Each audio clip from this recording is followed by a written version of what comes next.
17.23, and Diaz, with his 16.78 from round one, is indeed in second place, with Pereira with 16.64 in round three in third. Next event on the track, and it's an exciting one. And the news, actually, you'll see the name of Philip Ingebrigtsen going to take part in this against Kimeli. May well start as the favourite here, but Kjelcha in this as well. Two men will be looking for medals in Tokyo, one in the 5, one perhaps in the 10. But the sad news is later on, no Jakob Ingebrigtsen, so Philip flying the flag in this men's 3,000 metres. Yeah, 14 athletes out there. Pacemaker Vincent Kibet has been asked for 7.35 as there is Bailu of Bahrain, former Ethiopian. Set a Bahrain national record for 10,000 at Ostrava in the middle of May. He's in very good form. Kjelcha, well, the world record holder for the indoor mile.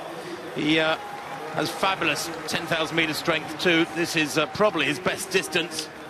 Soget, somebody to look out for. And Bethwell Birgen, who just missed out on a slot in the Kenyan team at 1,500 metres, goes here as well.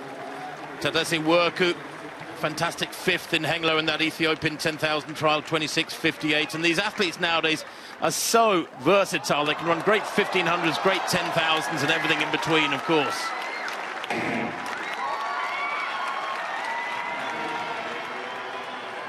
Well, not a big field by 3,000 metre standards. The meeting record is 7.27 by Haile Gebrselassie back in 1998. 23 years old, that record now. The world best this year is by Uganda's Joshua Cheptegei, where in Ostrava back in the middle of May he ran 7.33. That is certainly under threat. I know a couple of athletes here are looking to get under 7.30, but the pace of the pack there fairly conservative at the moment. Third figure in the main pack is Kjelcha. You can spot him because he's tall and thin, and he's got this rather unique head-bobbing style. As we see Vincent Kibet, who's been asked to go out in 60.5, 60.7 per lap. Actually, with the information we were given, I've never heard it given to a couple of tenths like that. But he goes through there.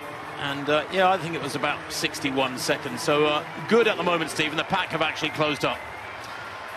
Yeah, give the man a prize. 60.8 exactly. So spot on. And actually, Kimeli was smart there. You know, he just took the whole of the first 400 metres to get onto the back of the two pacemakers. There was a little bit of a gap through the first 200. He just gently took his time to pull the field. Kjelcha knows where the danger is, and I think Kimeli himself, Tim was talking about athletes who think they can run under 7.30.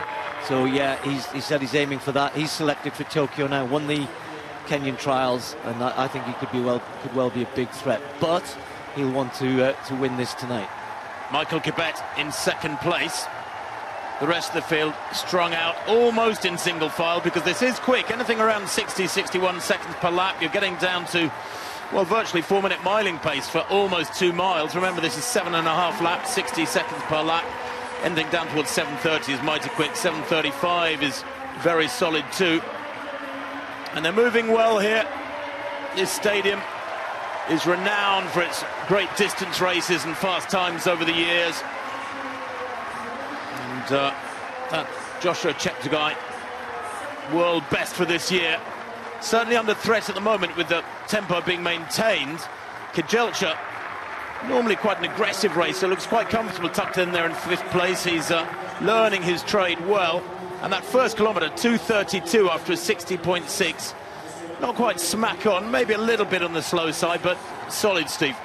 Yeah, you saw Kibet, he almost kicked after 800, didn't he? Because he slowed to almost a 62. He heard it, the 2.223 at 800, and he picked it up around that 200 back to the 1,000. So he pulled it back a bit, and look, he's carried that on.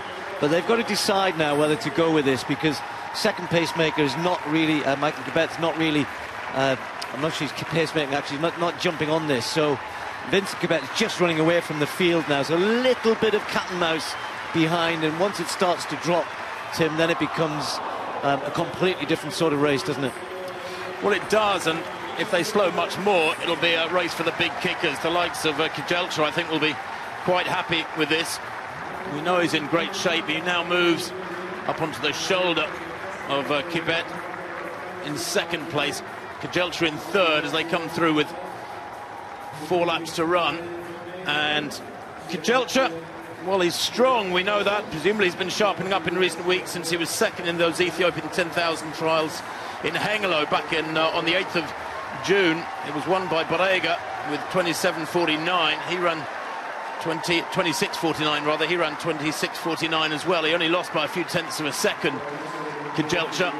And for a miler, the world indoor record holder in the mile, to be one of the best in the world at 10,000 is unusual.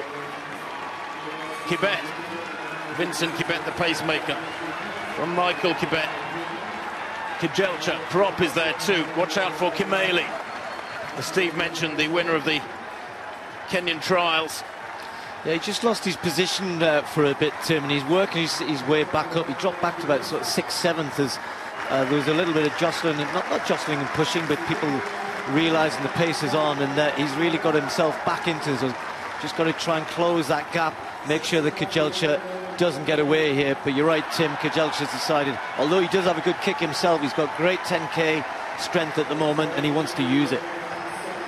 Well, the last couple of laps have been 60.6 and 60.4, so they are winding it up. 2:01 for the last 800.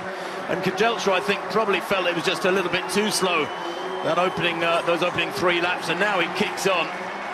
And he really is shifting here. They go through 2,000 in 5:02. That second kilometre, look, 2:30.33. And I suspect this final kilometre will be quicker still. It has spread-eagled the field, this surge from Kjeldsen over the last 400 metres. And the gaps are there. Only one athlete going with him. Yeah, Kimeli's lost it, Tim, and I think your crop is there, but Kimeli, look how hard he's trying to work. He knows that, you know, this is too much of a gap at this point. A 58 lap there from Kjeldsen really is pouring it on, and the fact that Kimeli, who is definitely ranked to be the best Kenyan 5,000 metre runner at the moment, cannot get on the back. Crop now starting to falter as well. Kjeldsen just with a little look behind, Kjeldsen, excuse me, but he's got this at the moment. He's certainly making them suffer. Well, a 58 a couple of laps out is very, very tough to contend with indeed. It's many races that would be the final lap time. Kimeli maybe still tired of those Kenyan championships and the travel to Europe. He set what was effectively an altitude world record with 13:02 for 5,000 to win those Kenyan trials. But he leads here from Jacob Krop, who was 6th in the World Championships in Doha 2 years ago, only 4th in the Kenyan trials, didn't make the Kenyan team. He was only 7th in Gateshead some 5 weeks ago. Dogging the heels of Kjeldsen at Bell, 58.4 there. He has split for the final mile in this one, will be astonishing. This is impressive, isn't it? The Krop looks so relaxed, he's hanging on, trying to hang on. Kjeldsen, another look behind, he's got good pace. He got out-kicked in the Ethiopian 10,000 metre trial, but he's not going to let that happen here, you feel. Well, you look at Kjeldsen's armoury, another little glance over his shoulder there, see what damage this has done. Still rocking from side to side with those shoulders, isn't he? 200 to go, about 6:58 there at that point. Is this going to be sub 7:30? Kjeldsen, who has been so strong and consistent for several years now, and yet he's still only 23.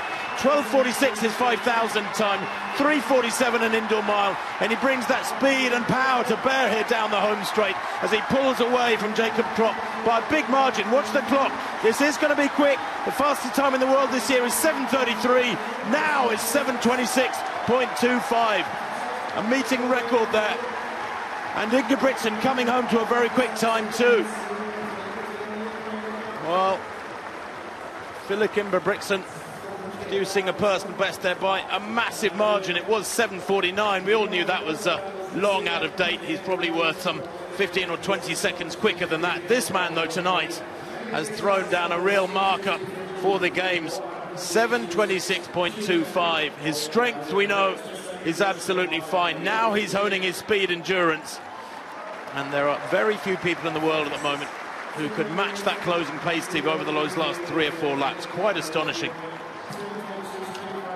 I always like it, Tim. You and I know, we look on our computer and there's these little black blocks which come up with little letters in it. I mean, meeting record, national record, personal best.